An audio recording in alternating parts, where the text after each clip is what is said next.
Bibig na puno ng liwanag, ngunit sanay sa dilim.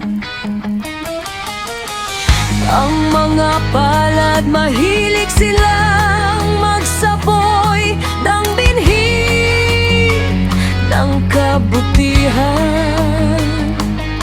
pero ang lupang tinatapakan nila ay nadudurog sa bigat ng kanilang yapak. Ang mga dila nila'y parang insenso, sa simula'y mabango, sa pagtagal ay nakakahilo. Mahilig lumakad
dasal na hindi agad sinasagot dahil may itinuturo muna. May mga panahong ang tagumpay ay ang patuloy na pagbangon, kahit pagod na ang loob at tahimik na ang mga palakpak. Ang mahalaga, hindi ka huminto sa paniniwala sa sarili, sa mga pangarap, sa posibilidad na bukas mas malinaw na ang landas kaysa kahapon. At sinong sasalo kapag pagod na ang middle child? Sino ang makakaunawa sa mga itiniyang pilit, sa mga luho niyang tahimik at sa mga hindi niya manilabas kahit na.